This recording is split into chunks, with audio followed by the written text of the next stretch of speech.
안녕하세요. 은호레터의 은호입니다. 9월 27일 금요일 전달드린 뉴스는 다음과 같습니다. 목요일 미국 주식시장은 긍정적인 경제 지표에 힘입어 상승세를 보였습니다. 중국 정부는 경제 회복을 위해 주요 국영은행에 자본으로 투입하는 방안을 검토 중입니다. 국제 유가가 3% 하락하며 2주 만에 최저치를 기록했습니다.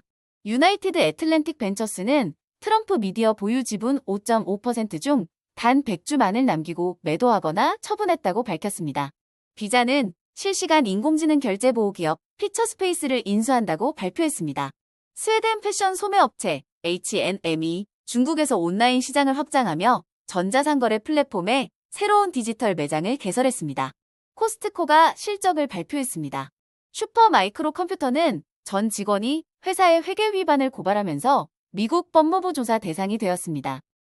자세하게 하나씩 살펴볼까요?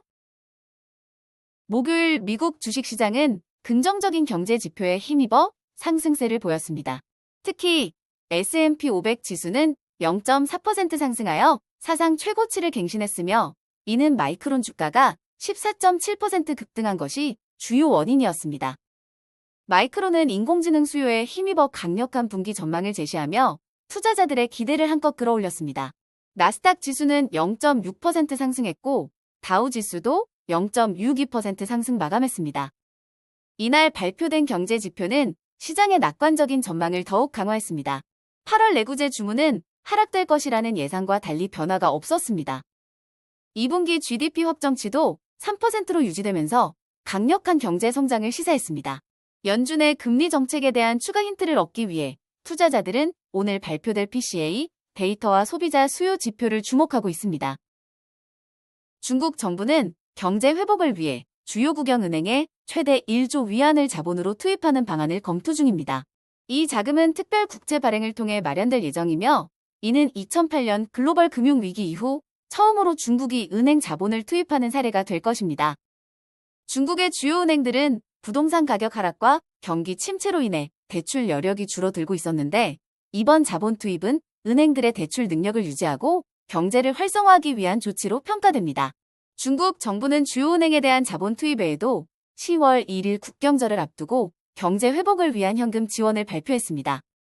이는 저소득층을 대상으로 하는 일회성 현금 지급으로 소비 촉진과 경제 불안을 완화하기 위한 조치입니다. 국제 유가가 3% 하락하며 2주 만에 최저치를 기록했습니다. 이는 사우디아라비아가 원유 가격을 배럴당 100달러로 유지하려는 비공식 목표를 포기하고 시장 점유율을 되찾기 위해 생산량을 늘릴 준비를 하고 있다는 파이낸셜 타임즈의 보도에 따른 것입니다. 이에 따라 12월부터 오펙 플러스가 기존의 생산량 제한을 점진적으로 해제할 것으로 예상됩니다. 한편 중국의 경기 부양책 발표에도 불구하고 원유 수요 회복에 대한 의구심이 남아있어 가격 하락을 막지 못했습니다. 유나이티드 애틀랜틱 벤처스는 트럼프 미디어 보유 지분 5.5% 중 단 100주만을 남기고 매도하거나 처분했다고 밝혔습니다. UVA는 앤드류 리틴스키와 웨스 모스가 운영하는 투자사로 두 사람은 트럼프의 TV 프로그램 어프렌티스 출연자였으며 2021년에 트럼프에게 트럼프 미디어 설립을 제안한 인물들입니다. 트럼프 미디어는 트루스 소셜이라는 앱을 운영하고 있으며 트럼프 전 대통령이 56% 이상의 지분을 보유하고 있습니다. 비자는 실시간 인공지능 결제 보호 기업 피처스페이스를 인수한다고 발표했습니다. 피처스페이스는 알고리즘 기반 소프트웨어를 통해 거래 데이터를 분석하고 사기를 탐지하는 기술을 제공하며 주요 고객으로는 HSBC, TSYS, 네트웨스트 그룹 등이 있습니다. 이번 인수로 비자는 사기 및 금융범죄 위험 탐지 포트폴리오를 강화하려는 움직임을 이어가고 있습니다. 비자는 2023년에 400억 달러 상당의 사기성 거래를 차단했으며 이는 전년 대비 2배에 달하는 수치입니다. AI를 활용한 사기 방지 수요가 증가하고 있으며 소비자들도 금융기관의 AI 사용에 대한 기대가 커지고 있습니다. 스웨덴 패션 소매업체 H&M이 중국에서 온라인 시장을 확장하며 핀도더와 더우인과 같은 전자상거래 플랫폼에 새로운 디지털 매장을 개설했습니다. H&M은 이미 알리바바의 티몰과 징둥닷컴에 온라인 스토어를 운영 중입니다. H&M은 2021년 신장 위구르 지역의 강제 노동에 대한 우려를 표명한 과거 발언이 재조명되며 중국에서 불매운동의 대상이 되었고 일부 매장 폐쇄와 철수를 경험했으나 2022년에 다시 티몰 스토어를 재개했습니다. H&M의 티몰 매장은 2023년 8월까지 12개월 동안 75%의 매출 성장을 기록했습니다.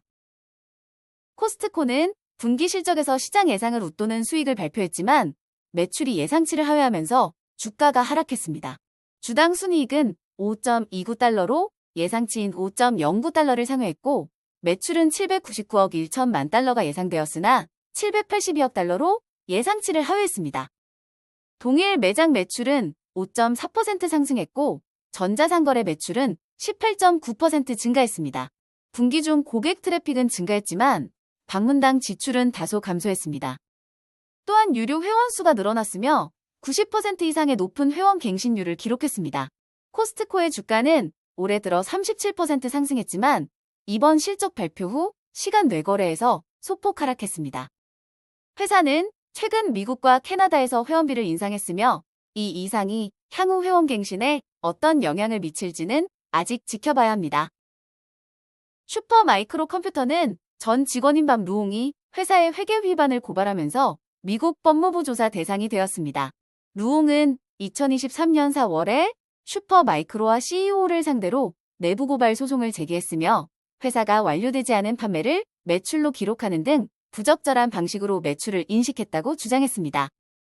슈퍼마이크로는 2020년 회계 위반 혐의로 SEC와 1,750만 달러에 합의한 바 있으며 최근 단기 매도 보고서에 다시 회계 문제와 러시아로의 제품 수출 의혹이 제기되었습니다.